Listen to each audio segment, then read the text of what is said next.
He's back. He's Oh my gosh. Dun, dun, dun, What dun. a week. Yeah, I'm excited to crack open the World old. Wide Web. I want to know what happened though. What happened And what? What happened on that Earth? on Earth? Well, a few things that happened here on Earth. Number one, Massey introduced an amendment to the appropriations bill to cut aid to Israel. And Wait, the ADAA bill? no, a different one. The ADAA bill is now stalled because it was killed. And so now it has to go back. Section 219? Well, no, that's still in the bill, but the entire thing was killed because Anna Paulina Luna tried to like attach the SAVE Act to it. So you would have to pass this SAVE Act with it. And so all the Democrats voted no and some Republicans voted no. And so now it's back having to be like renegotiated to move on again. So that is stalled for now. So we had Brittany on to talk about that and to talk about the other thing, which is Massey introduced an amendment to the appropriations bill, which his amendment was to end funding to Israel, $3.3 billion a year. And a record-breaking 103 Democrats voted yes to end aid to Israel. We still didn't get it, but that is like the last time there was a vote, it was 37 were willing to end aid to Israel, including Nancy Pelosi even voted yes. Like, it was a whole thing. Hakeem Jeffries came out with a statement saying he will not be voting yes, and because we need to be able to fight Hezbollah and Hamas. But Greg Kassar came out with like a counter letter saying Americans are tired of watching a genocide with our own eyes.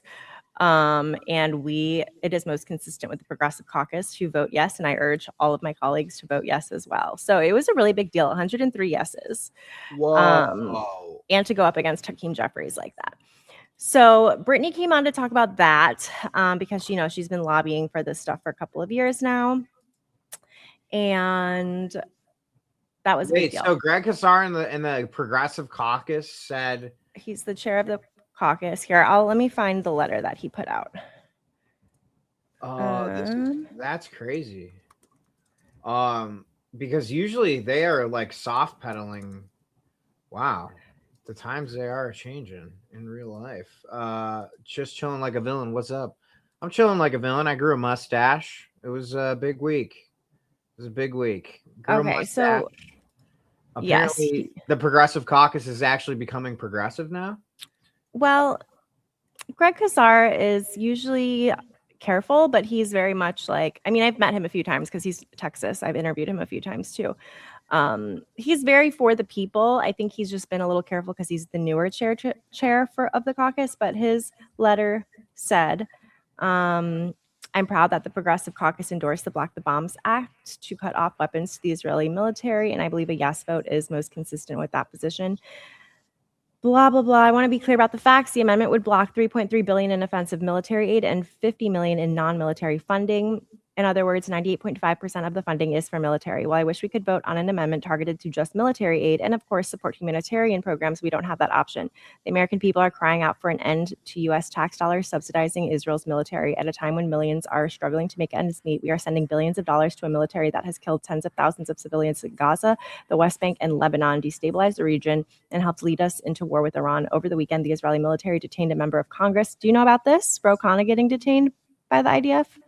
Oh, sort of. Wait, he got detained by the IDF? Yes. Okay, I'll catch you up on that. Okay, so basically, yes, 103 passed. Ro Khanna went to the West Bank, and while in the West Bank, settlers stopped their bus, and then the IDF just kind of stood there and laughed, and they were like mocking them. They loved the fact that they were detaining a U.S. member of Congress. And so they had to like escalate to the State Department in order to get them released. So that is crazy. We're actually having a creator briefing with Ro Khanna tomorrow evening. You should come. We're doing a Q&A about it. Oh, I would love that. That's crazy. Yeah. He low-key got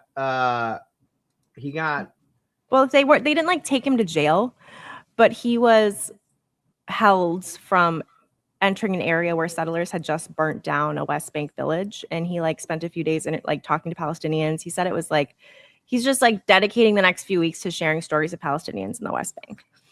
Wow, what a nice, responsible thing to do. Right. I would have thought that was a good use of everybody's time. Sorry, I'm goofing around with the layouts because I haven't been here in a minute, but I'm listening. No worries. Okay. What else is new?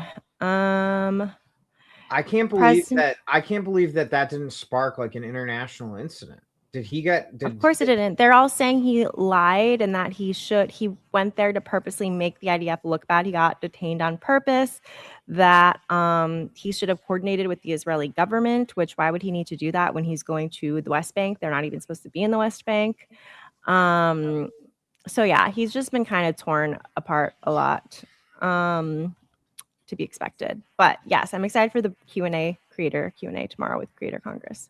I can't believe that that would like spark, if that was in Russia, that would literally like be like war. That would be like if it was any other country in the world, that would be a war. That would be like detaining a member of Congress on a humanitarian trip is like one of the most like, dude, we used to go to fucking Afghani refugee camps when the Russians invaded them to talk about the children and shit. Like that's like what up, party crashers, 1,000,000%. You're a great covering person. Schiffer brain speech the other night. So that's the other thing you missed. There was a primetime speech. Trump had a primetime speech. Rajan and I got drunk and high and did a live reaction to it together. So that was fun. Nice. And we can get into that. Basically, it was a whole lot of nothing new. Do you want to look up clips of Trump's? It was just him. What was it? Just do Trump primetime election integrity speech. Can you believe I didn't see this? It was so good to get unplugged. Yeah. And it's fun to catch up. It's so much fun. It's good to see you, man. Dude, I know. Now you later, it was actually. I don't want to listen to Brian Stelter talk about Donald Trump's speech. That's like watching. I don't know how to describe Brian Stelter describing anything except to say it's like not fun, and it's like nails on a chalkboard mixed with like the worst kid in debate. Like it's just like we're not doing that. Let's see here. We need to look up clips, primetime election integrity. Oops, I don't want Grok. Let's see what we got. Latest top. Add speech to it. Or wait. Yeah. Am I looking in the right platform? I feel like X is not gonna. Let's see here. Let's see here. Maybe check Instagram or check YouTube. That's what I'm looking. YouTube, yeah.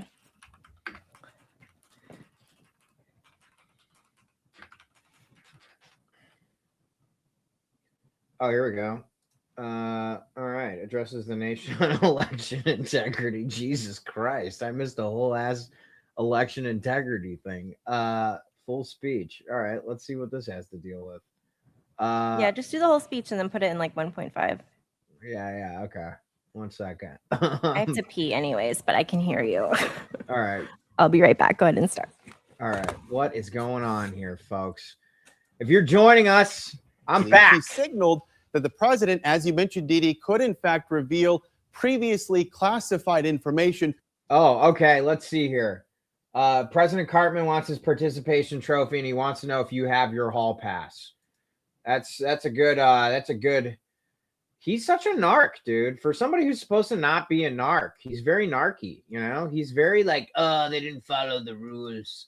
My Trump impression, I'm never gonna get SNL because my Trump impression is so bad.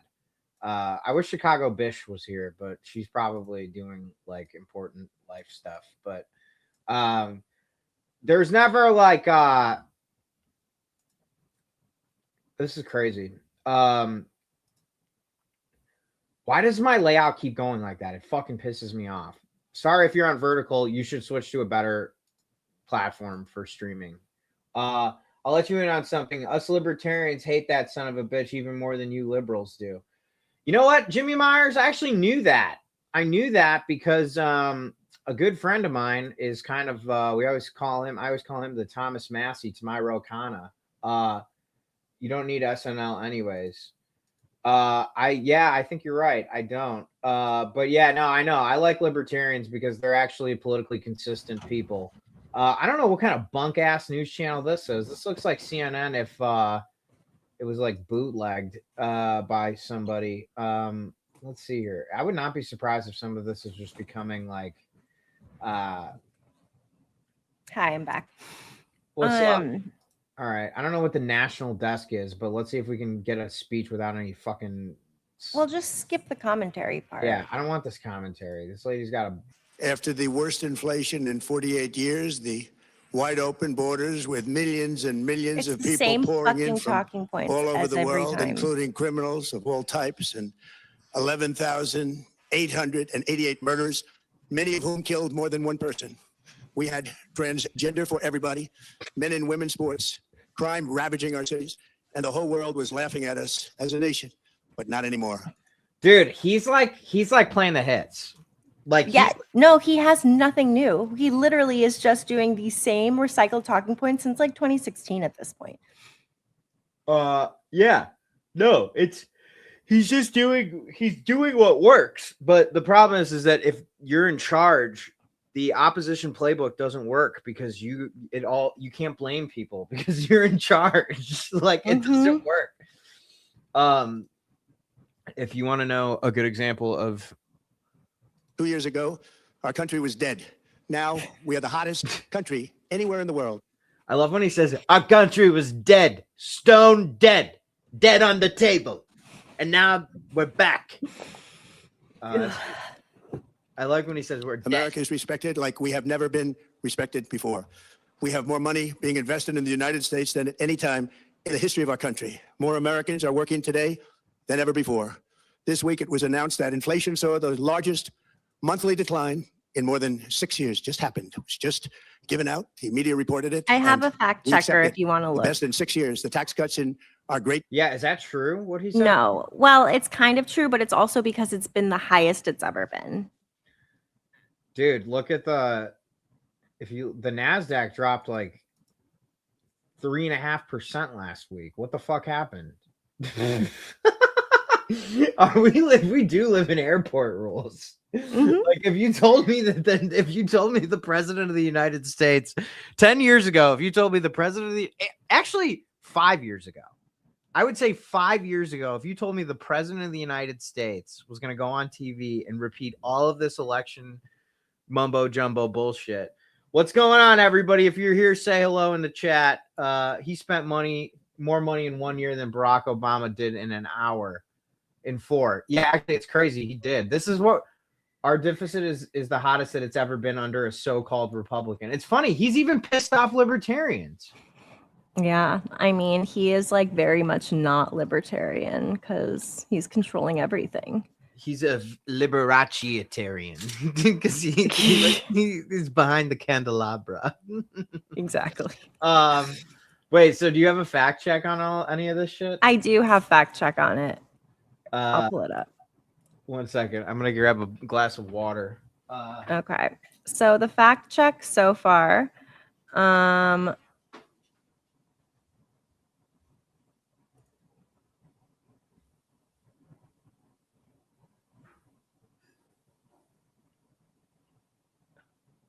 God, he's so annoying.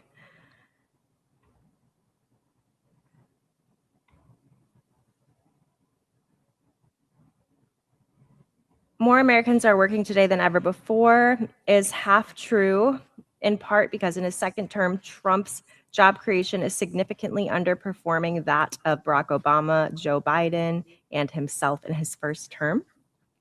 He said it was the largest monthly decline in more than 6 years, which ignores the fact that it remains higher than it was when he took office and for much of the second half of Biden's term. One claim that was more accurate was that the murder rate is at its lowest level since 1900. The murder rate is at a historical low, but the lowest since 1900 does require comparing data sets that are not apples to apples. I mean, think of the difference in weapons that we have now, or just population density, or things like that. Okay. Well, it's also one of those things where, hey, Chicago Bish, just who I Yay. wanted to see, other than Meg and Chance, but it was kind of the order. Hi, Chicago Bish. Thanks for checking in on us. The thing, I read this book called Murderland. It's really good. And it was about how one of the reasons why there was so much murder in the 20th century is because DuPont Chemical and other chemical companies were basically allowed to feed like toxic metals into our like tap water, like lead specifically. Lead is like creates a lot of like anger and like irrational emotional reactions to stuff. So most of the reason why the Pacific Northwest was home to so many serial killers, like statistically more than any other region, was because of the lead concentration, the water up there. So I don't really take, you can ask me a question. I'm so hungover right now. LOL, had a rough night. Don't, drinking only leads to worse mornings. That's why, so I always take claims of murder rates going down with a grain of salt. So let's see what else this goober has to say. Big, beautiful bill are saving hardworking families thousands and thousands of dollars. Provisions, no tax on tips, no tax on overtime, and no tax on Social Security for our great seniors, along with the interest deduction on a loan used to purchase a car, but only if that car is made in America, and a 100% expensing for our job-creating businesses. Our stock markets are at their highest point in many years, but we can actually say of all time. And your 401ks, pensions, and retirement accounts are setting records every single. Okay, this is such a stupid fucking, like, I don't understand, dude. Like, it's not, it is at an all-time high, but like, does he not understand how inflation works? Like, okay, it's not at an all-time high. It was at an all-time high, like, I think earlier this year, like right before, let's see here. It was like in May. It was at like $717 or something. This is just the NASDAQ ETF, but it tracks the NASDAQ. Like the whole entire economy is like a house of cards right now. Like it's all fake. Like there is no gravity in the stock market. It's behaving like quantum mechanics.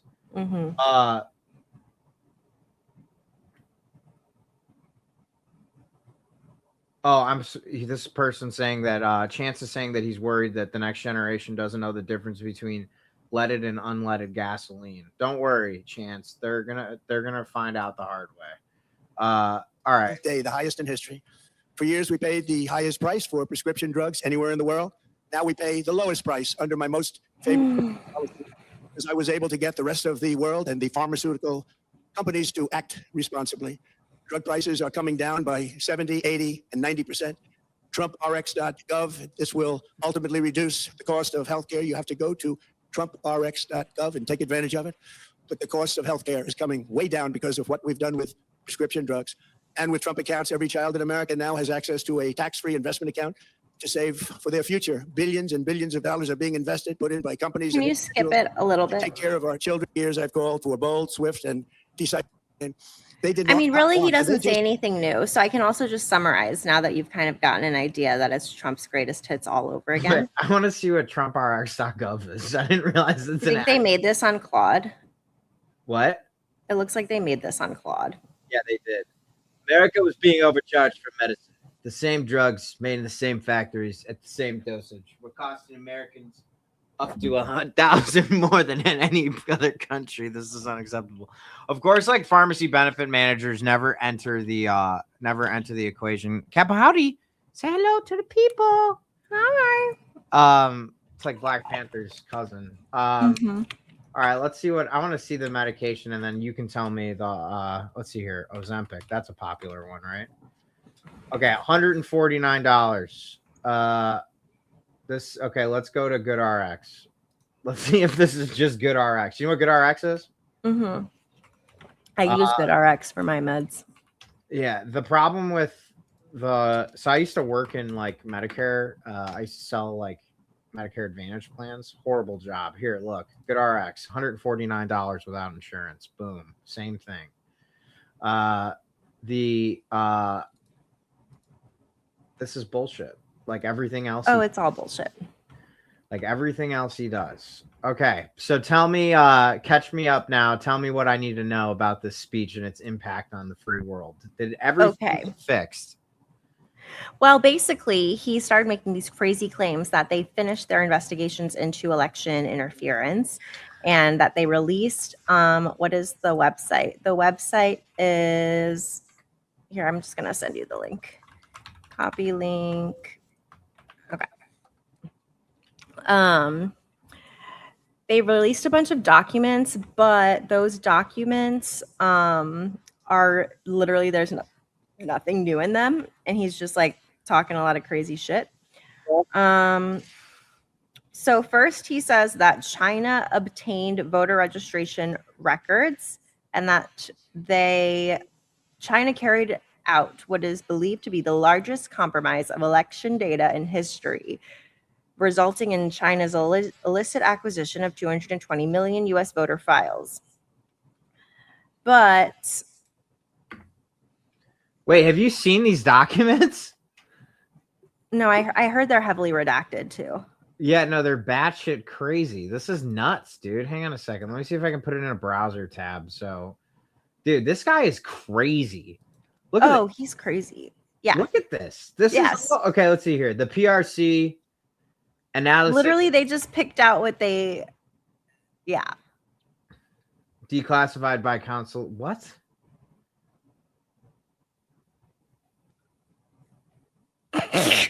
Like what the fuck? Wait, I wonder if you can do the thing that. Damn it! Did I lose my vaporizer? BRB. Remember when they the Epstein files? Yeah, remember when you could? Yeah, I forgot about it. To the President, Council of President Warrington. What, like? Remember when you could just like highlight the redaction and then just paste it and it was unredacted? It's not Idiocracy, because Idiocracy is actually like a very intelligent satire. This is just idiocy. Yeah, this is just idiocy. This isn't even satire. It's just like we've gotten. You know what I think the most enraging thing about it though is that there are perfectly intelligent people that are truly enamored by his game. It's crazy. Cyber activities probably prelude to election espionage.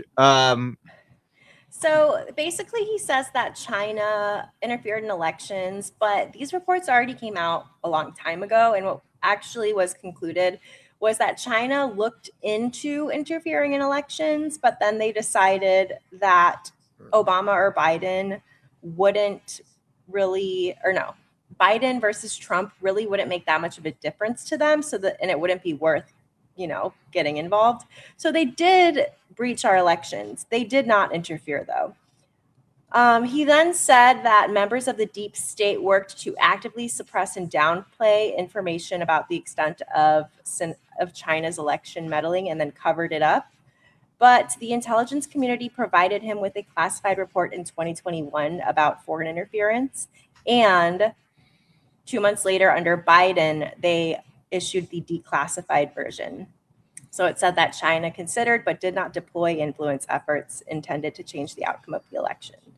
The experts had high confidence in the conclusion.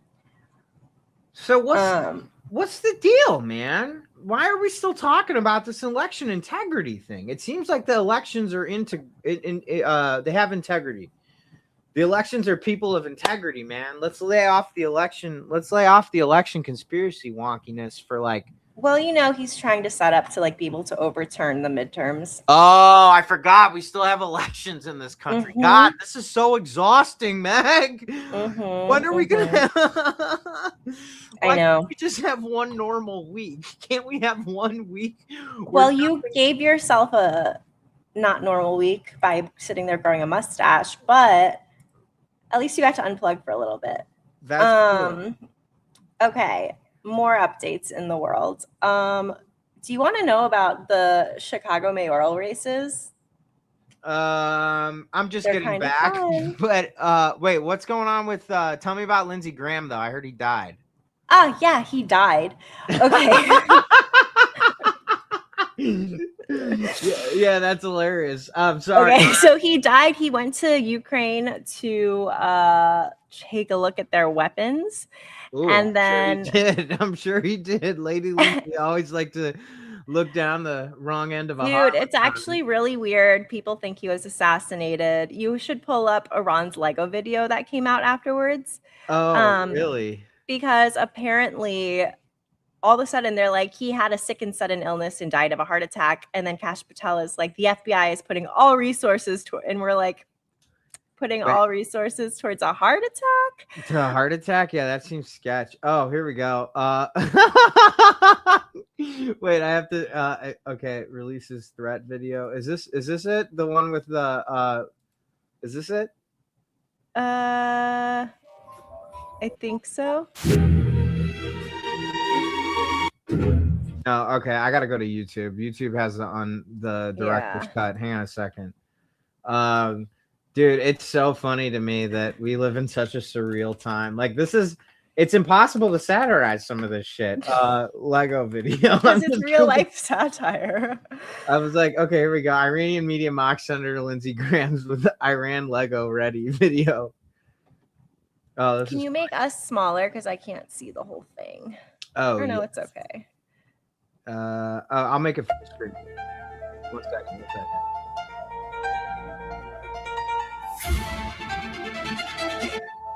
Is that better? Holy shit, he's playing with a doll? That's so funny. I think he's playing with a baby. Oh. Or a dead baby? Yeah.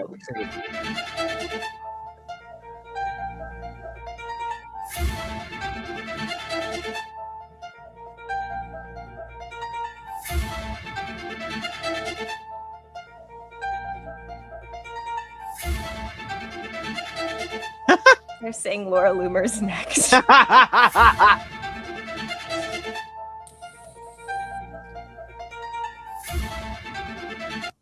Dude, that's what I've been telling everybody, man. There's a reason why. This is what people. Seen the Mitch McConnell proof of life picture? Wait, Mitch McConnell's still alive? Well, that's what they want us to think, but they have yet to show us any video. We have yet to hear him speak. Oh my God, they're just trying to make it so Massey can't. Just do Mitch McConnell hospital photo wife.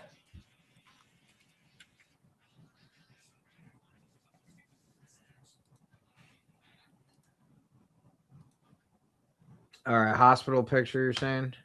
Yeah, picture wife. Picture wife. This is crazy, dude. Is there a week that goes by where not some crazy shit happens? Oh, here we go. Is this it? During the Team Kentucky update, Governor Beshear once again complained that he has not heard directly from Senator McConnell. No one has heard from him, but they put out that picture. Update, Governor Beshear. Dude, that is he's am I running again? Yeah, why not? Mitchell, dude, you look like you're shitting your pants. Once again complained that he is. This guy just wants his animals and go-gurts. He just wants to go home to the farm. They got to take him out back and just be like, Mitch, you've had a good run, bro, but it's time to get. If he's even still alive, we have not heard. It's been over a month now. It's been since June 11th. I don't understand. Like, I think that this is the problem with America is that like there are so many fundamentally serious things that are happening that are being met with the most unserious responses to shit. Like Andy Beshear, he looks like he got older. I mean, he's a Democrat in Kentucky. That would be very stressful. That would be very stressful. Yeah, his wife went to China 3 days post incident. I don't think that he's alive. I still don't think he's alive. I don't think he's been alive for a while. I mean, look, he's barely alive in this picture. It's weird. It's weird because It's weird because when men get to like their 70s, if they lose like a lot of weight suddenly, you're like, that guy's gonna die. It's the only time when you think that like being heavier is better for you. Like it's a telltale sign. I'm just surprised Lindsey Graham is gone. I felt like I had some good bits to be had with that voice. I was really coming into my own as a Lindsey Graham person. I know. It's sad. And people think that Trump accidentally tipped him off. I don't know. There's just like a lot of weird conspiracies. We will never know. Next up, do you want to see Andrew Tate and his brother get arrested? They got arrested in Romania? No, and here in Florida. Here, I just sent you the video in the chat. Oh wow, there's not all bad news. This is good. The hits are coming, man. Look at that outfit. Oh, You've got to look up all the people recreating that outfit because it's so fucking funny.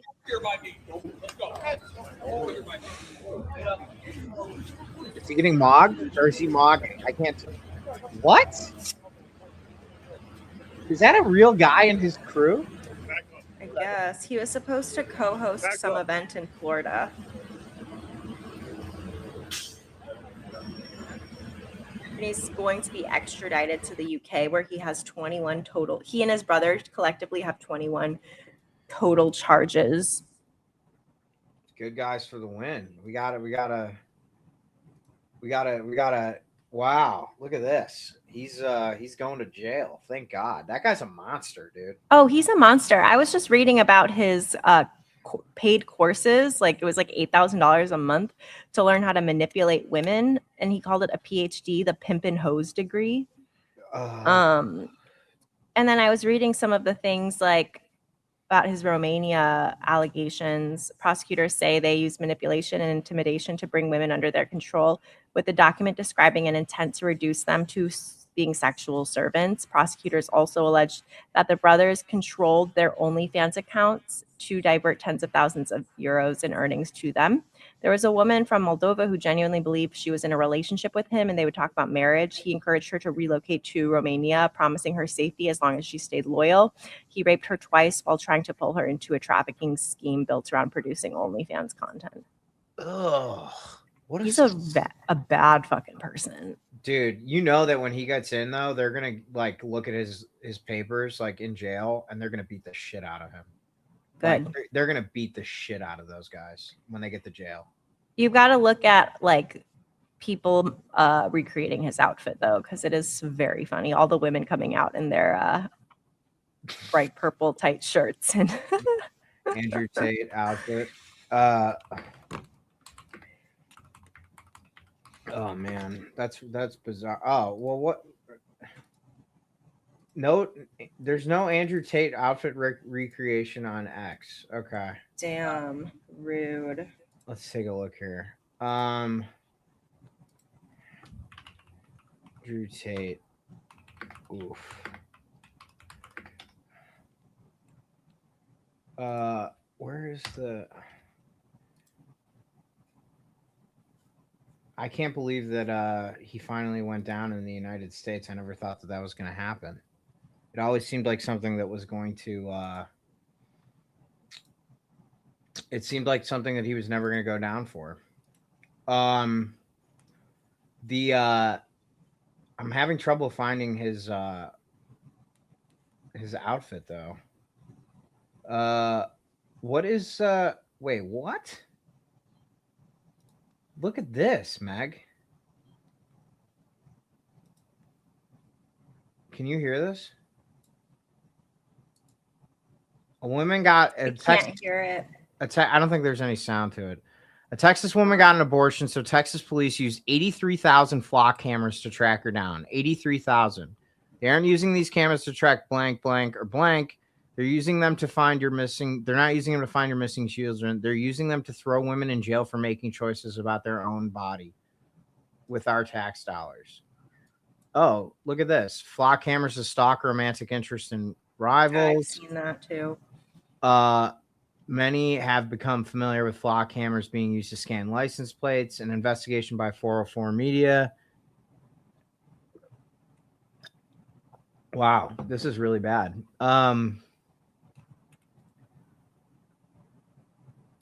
Per the ACLU, Flock tends to also lie to the public about what their technology is capable of doing and what type of government agencies are using their database. For instance, in Oshkosh, Wisconsin, Flock had told a city council that they do not create trafficking maps of cars, which was a lie. The city canceled their Flock contract after their lie was discovered. Flock also told Colorado police that the feds do not have access to their database. No feds. That was a lie. Flock has contracts with Homeland Security. Flock straight up lied to a city council in Illinois about their work alongside the ACLU, claiming that they were actually working with the ACLU on their technology. ACLU has never worked with Flock. In fact, they are challenging the company as we speak. There's more. Flock was used by Texas police to track a woman who crossed state lines after having abortion pill complications. So if you happen to live in a state that has effectively banned abortion and you've traveled outside the state in order to obtain the abortion pill, well, they're keeping track of you through. It's so lame how it's dystopian and at the same time it's so like banal. It's like so lame. Like it's just a bunch of tech nerds.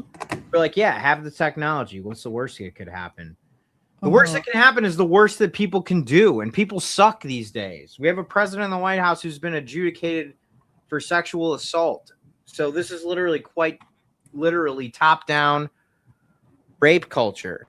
And now you're giving people fucking like, God, it's so disconcerting, man. This is really depressing. What else happened in the news? Okay, I just sent you a link to make you feel better. Okay. Let's see. Oh, here we go.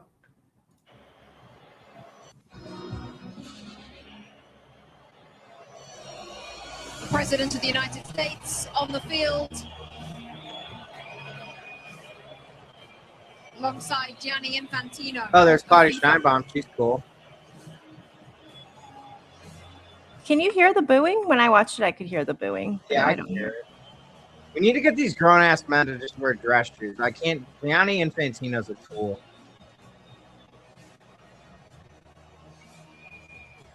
Spain won. That's good. I got friends in Spain. I wish I was there for a World Cup victory when I lived there. Do you want to watch Jake Tapper interviewing Abdul and trying to gotcha him? Oh, I would love that. I would Okay. love that. I'll put that in chat. It's in chat. Sorry, this mustache is really weighing on my brain. I'm having these like Mitch McConnell moments here where I'm off in Neverland, but I'm staying in it. Oh, here we go. And so you had a huge rally last night with Bernie and AOC. I want to play something you said at this rally in Detroit last night. Are we going to let 50 million in lies steal this election? Hell no. Wait, this is recent, right? Abdul's still This hot. was this weekend. He's still hot? Yeah, Okay. obviously. Whew, mashallah, dude. Some things are still too. Are we going to let Trump donors, billionaires, and AIPAC lies steal this election? Steal this election is a pretty stark term. I haven't really heard it used since. What is going 2024. on with Jake Tapper's fucking base right now? This dude looks like he whoa. This is like Madame Tussauds wax. Yeah, that's so true. What Look is at this it. makeup? It's like so matte. Like there's just the most matte makeup. Do they not have air conditioning in the CNN studios now that the Ellisons took over? It's like, bro, like you're looking like you're at a Chattanooga wedding and you're wearing like, what is going on? To be clear, this is a close race. Congresswoman Haley Stevens is a 4-term congresswoman endorsed by outgoing Senator Gary Peters. Are you saying that if you don't win this election, it will be because it was stolen? I believe in the rigor of the democratic process, Jake, but I also believe that the corruption of billionaire money, AIPAC money, to the tune of $50 million being spent is anti-democratic on its own terms. If you were to take all the outside spending in this race out, this would not be a close election, but it speaks to the way that, unfortunately, money from DTE, our local utility, money from Blue Cross Blue Shield, money from AIPAC has come in to try to truck this election in favor of somebody who they know is going to do their business instead of the people's. And I think that's anti-democratic on its own Excellent use of the phrase truck. Jake just got trucked. terms. It's why I'm running on getting money out of politics so we can put money back in into people's your pockets pockets. and pass Medicare for all. So the attacks on Haley Stevens are also at issue. I know there are a lot of attack ads against you, but there are so many attacks on Haley Stevens that on Friday you posted, quote, "It's become impossible to ignore the way that people online make fun of my opponent for things that have nothing to do with her policies or politics. It's unkind and unhelpful," unquote. It's true that there are some really harsh comments about Haley Stevens that I've seen.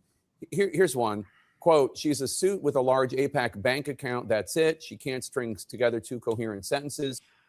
Oh, come on. That's a fair criticism. That's just listen, I made it clear in my video when we made the prank call, I was not making fun of her voice. I was making fun of her being a bad actress. That's the difference. She's playing a character on TV, which is an average Michigander, and she is not that. She's a sellout who forgot how to think for herself. Corporate money can't buy her a personality. Do you know who said that? That was you in your campaign. Oh, Jake, nice try. And I want to speak to that because every single time we talk about all the outside money coming in as a crutch in this election, it seems as though we're not hearing any explanation as to why. I think we saw some of it last week when the Congresswoman voted in favor of sending $3.3 billion of our tax dollars that should be spent on our healthcare and our schools to a foreign government to buy bombs and tanks. I would really like to hear a fulsome explanation of exactly what the trade-off has been. And unfortunately, $50 million doesn't fall off trees, doesn't come from nowhere. It comes because there's been some expectation on the back. So I want to know what was said to get that money into this election. But I'll be clear, I don't think it's kind to make fun of somebody for how they talk or how they show up. I also don't think it's kind to make insinuations about somebody's character as is being done to the tune of tens of millions of dollars. And here's the thing about it. I've known the Congresswoman for a very long time. In fact, she's met my daughters. My daughter, 8 years old, she told her, "You should be really proud of your dad," although her allies are now running ads to say that somehow I'm disrespectful to women, which my daughter is now hearing about. So I'd like to hear the same kindness. I want to know whether or not the Congresswoman also thinks that that's unkind and unright. I hear your comments about the ads being run against you that are attacking you from AIPAC and other organizations, but I'm specifically talking about comments you personally made about Haley Stevens. Yeah, no, I already told you. I think she's plenty smart, plenty capable. I just want to understand why it is that she's been willing to take $50 million from organizations that have their best interests and not Michiganders' best interests at heart. I've been up and down my state. I actually did the work of traveling 110 different cities, 475 public events. And where I go, people ask me, how come I can't afford my groceries? Why is my gas so expensive? How am I going to afford healthcare? And it's crazy to me that you want to run for U.S. Senate and you want to take money from the very same people who are raising prices on everybody. So I just think we need a fulsome explanation. I would like to hear it. I think the Congresswoman has had plenty of opportunities, and I think this is one of them now. Just to be clear, the money being spent on her behalf is not money going to her, but I understand the point you're making. Do you think Jake Tapper, don't insult her. She sees Israel in her dreams. It's just godly driven passion. Hey, Jonathan Swift, what do you know? A modest proposal from the man who wrote A Modest Proposal. Let's see here. Mitch McConnell, Marjorie Taylor Greene, all Democrats. What? Here we go. Let's see what. Do you think Jake Tapper goes to bed every night and he's like, "I'm Jake Tapper"? Yes. He's an egomaniacal freak. There's no reason he also interviewed Trump and was like, so we'll listen to that we'll watch that after we watch this. Just this Trump guy, man. It's interesting though, because you talk about never grows a mustache for Israel. The New York City Mayor Zoran Mamdani just this weekend was asked by the New York Times if he thinks there's room in the party for Democrats who work with AIPAC. And Mayor Mamdani said, quote, "If they are Democrats and they run as Democrats and they win as Democrats, then they should be part of the Democratic Party." When you were asked by CNN if support for Israel could be about anything other than money, you told CNN, quote, "Not if you're a Democrat and you believe in human rights," unquote. You also said, quote, "Every definition of a Jewish state ends up in some articulation of illiberal values," unquote. So it sounds as though, and correct me if I'm wrong, it sounds as though you and Mayor Mamdani disagree about how big this tent should be, whether there's room for it.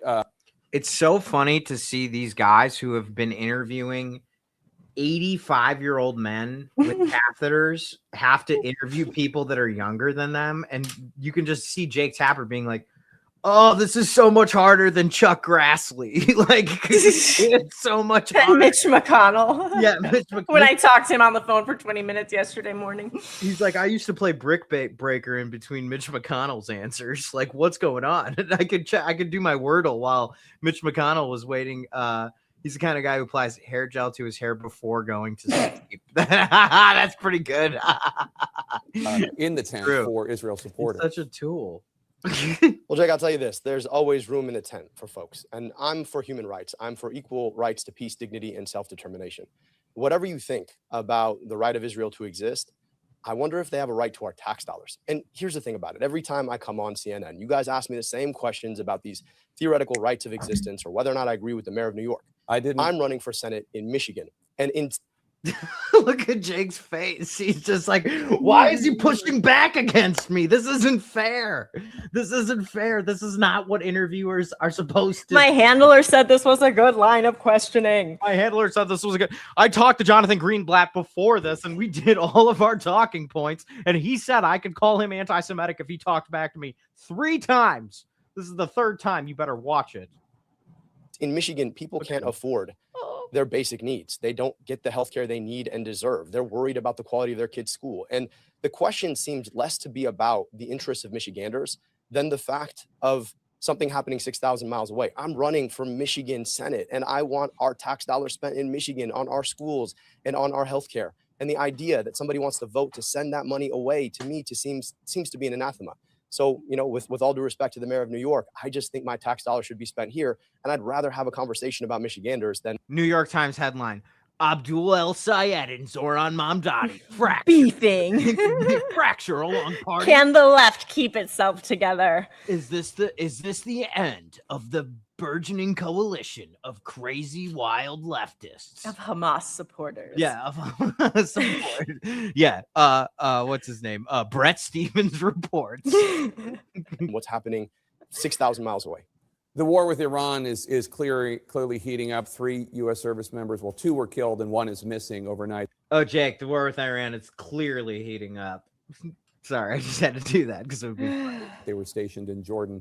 20 weeks ago, when Iran's supreme leader was killed, you told your staff, according to audio obtained by the Washington Free Beacon, quote, "There are a lot of people in Dearborn who are sad today, so like I just don't want to comment on Khamenei at all," unquote. I thought that quote was interesting because the Ayatollah has killed tens of thousands of innocent Iranians, not to mention the proxies that Iran has funded that have killed innocent civilians all over the Middle East. Why were you worried about offending people who support the Ayatollah? Jake, on a day where we're mourning the loss of 2 more service members in a war we never should have fought, I think all of us ought to step back and ask whether or not everybody in Michigan, frankly, everybody in America, shouldn't be sad about the fact that this president, backed by the prime minister of a foreign government, took us to a war we had no business fighting in. So yeah, I didn't want to comment on it then because it's a ridiculous pretext. And now you're asking me about the Ayatollah, who's dead, by the way, and you're not asking me about the service members who've died. You're not asking me about whether or not this war should have ever been fought. He died like a dog. Yeah, this is, I don't know if we're describing the Ayatollah, Abu Bakr al-Baghdadi, or Jake Tapper in this interview, because he is getting excoriated by Abdul, like, so thoroughly. Like, this is warming my heart because Jake Tapper is such a pompous douchebag that he deserves to meet a regular guy who knows where, like, to get a good slice of pizza, because this is exactly what normal people would say to him, which is like, hey, so why are we bombing the Ayatollah? Like, what a dick, dude. He's such a nerd. You're not asking me about whether or not the costs that are being borne by Michiganders in the tax dollars we pay or the gas prices that are insane right now are worth it. And so, look, let's have a conversation based in Michigan. I'm running for Senate in Michigan. And I think here in Michigan, all of us are probably sad about the fact that we went to war that we never should have fought. I'd rather our money be spent here. I was specifically asking you about comments you didn't want to make because you didn't want to offend people in Dearborn, which is in Michigan. Let's turn to immigration policy. You've been very critical of Trump's immigration policy. I hate this. In his new book, Democratic former Senator Ken Salazar, who served as the U.S. ambassador to Mexico under President Biden, He says basically that the Biden administration was asleep on the wheel on immigration. He calls the Biden policies on political failure. I know you object to the Trump policy, and I know there are lots of reasons you do. Do you have any criticisms of the Biden immigration policy? I think we could have done much better. I believe in a safe and secure border, full stop. I also believe that we have to be smart about the fact that right now, ICE is being used to terrorize people on our streets. Talk about 2 more deaths in the last 2 weeks alone. At the edge of a force that should not exist, we can have immigration policy that is smart, that keeps our southern border safe, that enforces our immigration laws, but not in a way that tears apart the Constitution itself. So yes, I think we could have done a better job. I think it's important for us to be smart. Now, I just want to push back on one thing. You've got this administration. They're making a show out of ICE enforcements. And at the same time, they're making it fundamentally unlivable for people south of our southern border. How does that make sense at all? This whole point of the Trump administration is to weaponize immigration against the Constitution itself. And I think the more we're willing to talk about. Okay. Like, I've seen what I need to see. Abdul for president, dude. I know. We've got to get him to the White House one day. Well, listen, when this, I mean, come on, dude. The answers are too good.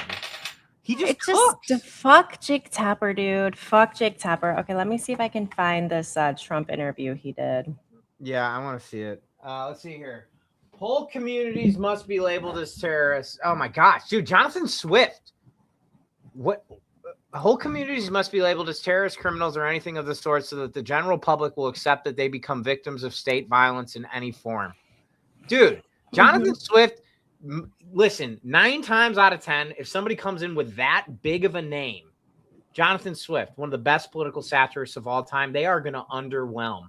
Jonathan Swift has joined this community and has lived up to the name Jonathan Swift. Jonathan Swift, I salute you. I just sent you the link to his interview with Trump where he's like literally kissing Trump's ass. Why isn't he giving him the same fucking fire that he gives Abdul? Let me see. Here we go. Mr. President, thank you so much for joining us. Obviously, quite a shock. The senator was a close ally of yours. He referred to himself as your North Star, the Trump guy in the Senate. What are your thoughts about Lindsey Graham this morning? Well, it's devastating. I thought he was fine. He called me last night. He just got back from Ukraine, and he had a great trip. He was telling me about the trip. He was pushing very, very hard. You probably know he wanted to do the Save America Act. He was talking about that. He was full of vim and vigor. He was tired. He said, "I'm tired because it's a long trip." But other than that, he was fine. And he called me, I guess, just moments before, because he called me like at 6:30 or something, and I would like to FOIA this phone call. A little bit later, right after that. What a terrible loss it is. He's a great politician. He was a natural. There are very few of them. He was a natural politician. Got along with everybody. When he didn't, he was very tough. He was a tough cookie too, but he got along with everybody. Yeah, he had some harsh words about you 10 years ago when you were running against each other. Did. Oh, did you see when Lindsey got? I like it when the ladybugs give him a little pinch and tell him to hurry up. About Watch you 10 it. years ago when you were running against each Oh, other. there it is. Well, he ran- Did you see that little hop too? That cute little hop too? Just the ladybugs get the best. I'm gonna miss him. Against me, and he was, formidable. He was tough cook. He was tough and smart, and that's who I got to know him on the campaign. I didn't know him before then, and I spoke to him maybe once in my life before then, but I got to know him. Wait, let's just take a minute to just appreciate the old queen and Lindsey Graham. He would have been, if he wasn't an abject fascist, horrible person, he would have made a hell of a drag queen. I didn't know him before then. Quiznos and DuPont Circle, baby. Once in my life DuPont before then, Circle, but Quiznos. I got to Never know gonna him. be the He was same. one of the 17 people that ran against me, and he was, a smart guy. And it was a nasty campaign. He was tough and nasty, but I was nasty too. And it worked out fine. And I got to know him. It is literally. I just watched The Birdcage recently, and it is like listening to Nathan Lane and Robin Williams fight in that movie. Nathan Lane's like, "We got nasty. I got nasty, but he got nasty too. It's like, what? It's surreal. I'm sorry for By little laughing drips so and hard. drabs, and then we became friendly, and there was no better advocate. He was a fantastic advocate in the Senate, and he could do things that other people. He was able to. If I had a really big problem with a certain Democrat, he could work it out. You know, that's something most Republicans can't do. As you just mentioned, he died right after returning to Washington, D.C. from a trip to Ukraine. It was his 10th trip there. He was a strong belief in interventionism, a staunch defender of Israel, staunch advocate for Zelensky. How influential was he with you when it came to foreign policy? Well, we disagreed a little bit, but overall, you know, I'm a big Israel person. He was certainly that. I wanted to see the war with Ukraine end very quickly. I think he was more into, you know, keeping it going. Frankly, he was very, very militant having to do with that. But I was from the standpoint of 25,000 people dying every month. I didn't like that. And he was a very strong military person. So am I. But I think we used it a little bit differently. We probably had a little bit of a different attitude. But The no war presidents, ladies and gentlemen. And essentially, we agreed on almost everything. Where he was really becoming strong was the Save America Act. He was really, and I think he was going to be there. Stop pushing the fucking Save America Act, you dumb motherfucker. He is the most shameless salesperson. Like, I had this boss one time who, my aunt had died. It was my aunt through marriage, and I had this boss who was like, trying to. It was like an advertising company, and he was like, "Hey, is your cousin gonna close? Is your cousin gonna close that deal with your cousin?" I'm like, "Well, his aunt just died." And he's like, "Oh, well, call him to wish your condolences, and then ask him, is he gonna close?" Ha! That's Trump. Yeah, that's Trump right there for you. That's Trump right there. Mm-hmm. He was against terminating the filibuster. And I think he was doing that because he said we have a budget coming up and we have debt ceiling coming up, and the Democrats will, you know, they're deranged in many ways, and they're not going to be able to do it. So he was coming aboard, I think, for the filibuster, terminating the filibuster. But before we did that, no he was pushback on calling the Democrats deranged. No pushback on the Save America Act. None. Zero. Look at Jake, man. He's just like, I'm glad to be talking to somebody who just shares my view that we are better than poor people. He was a strong advocate for Save America. And that's what he called me about last night. I mean, I think of it. I spoke to him he had already landed. He was probably at his place. I don't know where he was, but I spoke to him, and then I got a call a few hours later saying, late in the evening at 2:00 in the morning, actually. But they found out about it, I think, about 8:00 about his problem. But so it had to be something very quick because he was fine. Other than being tired, he was fine. He obviously was very supportive of the strikes against Iran. The U.S. and Iran have been engaging back and forth in strikes over the last few days and overnight.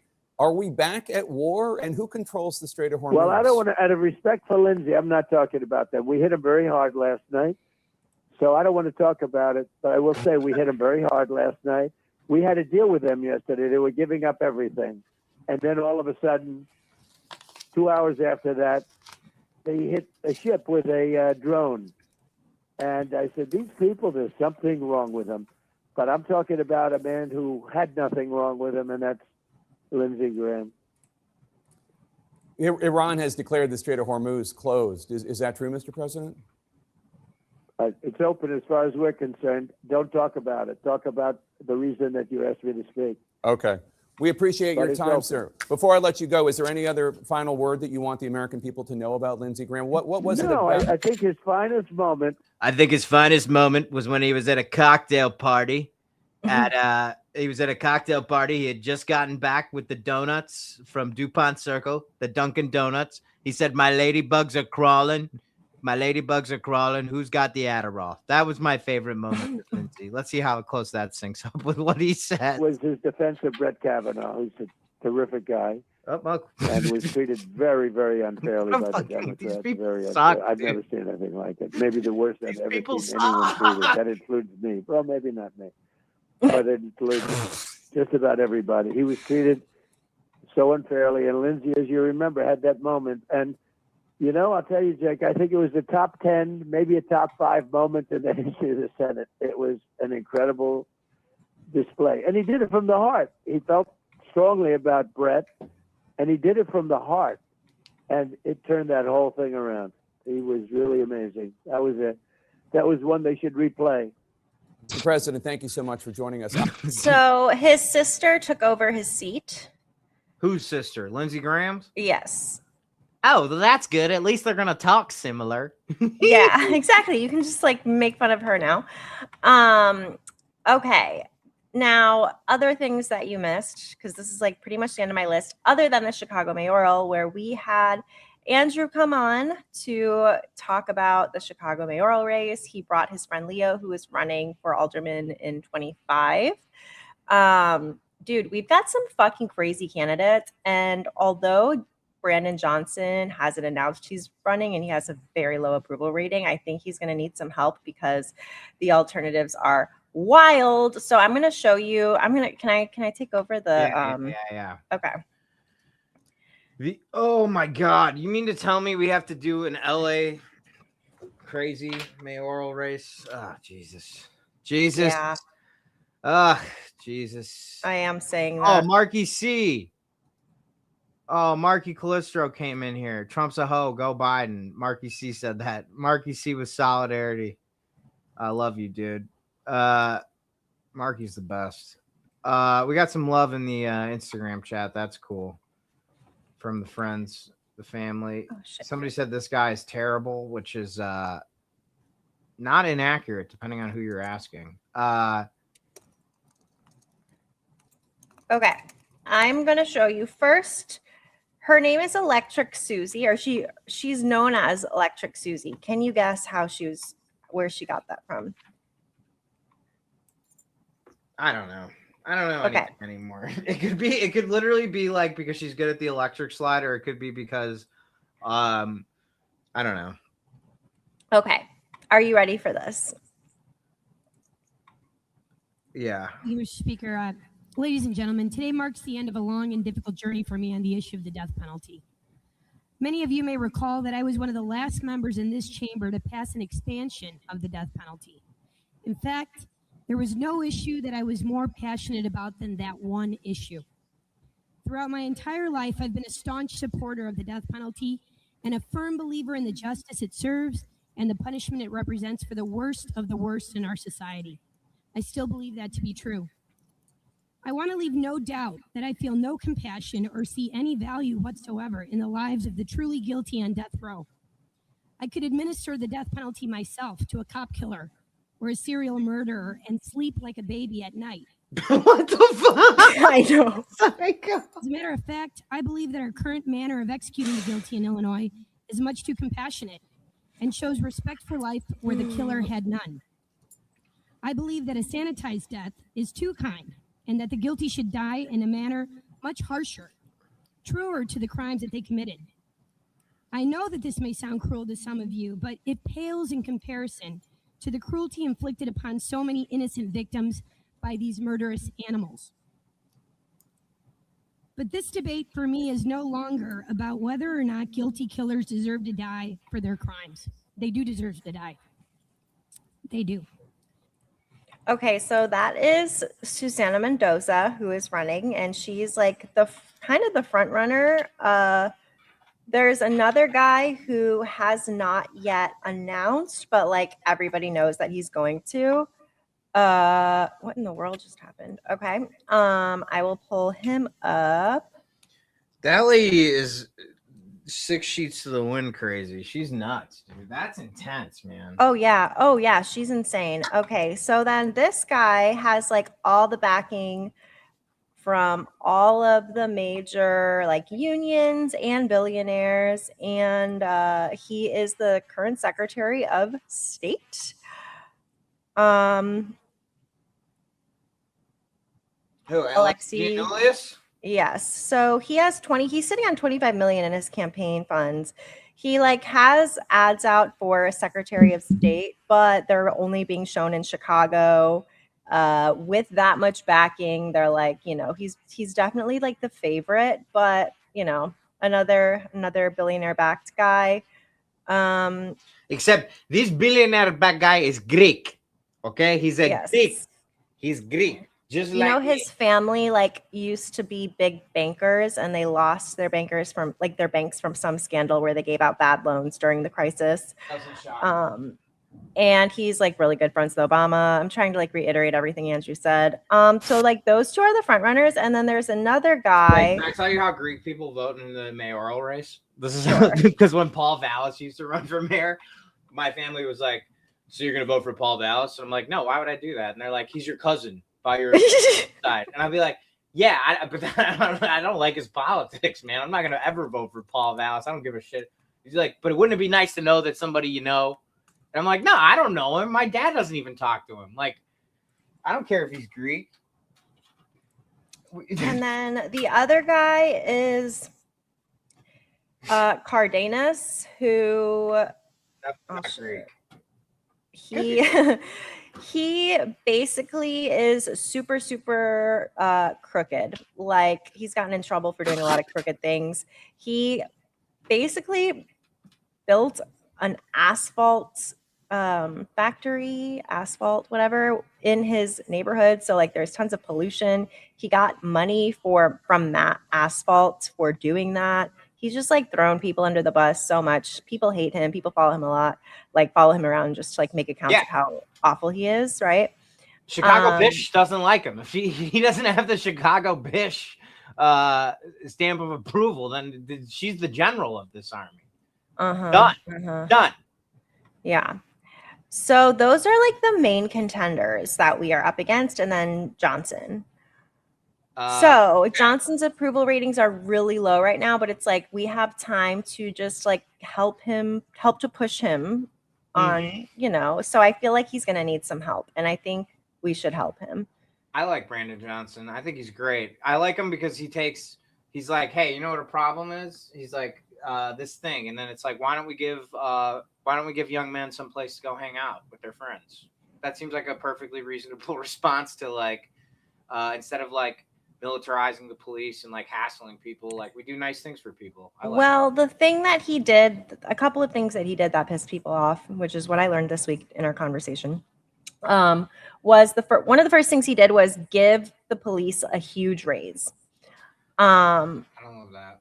Yeah, and so people were pissed about it because they're like, why are you even doing that? They're going to hate you regardless, and we don't need them to have more funding or more money, And then, I mean, I don't want to like rehash the whole episode, but it was a really helpful episode. I asked Andrew if he'd want to come back regularly as like our city politics correspondent. Yeah.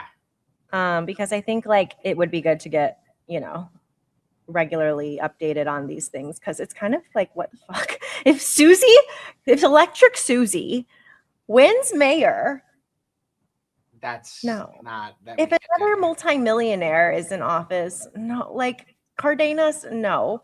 So I definitely, and then the alderman races, I really want to stay on top of those too, because I mean, from what I understand, we have just a fucked up political system in Chicago.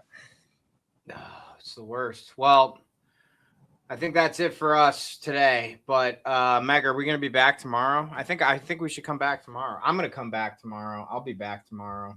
I'm going to be back. I most likely will be back tomorrow. Okay. I think Brittany wanted to come on this week too to give some updates. What time? This time is good. All right, 2:00. See you then. Take care. Thank you, everybody. Thank you. All right. Thanks, everybody. Happy to see you all.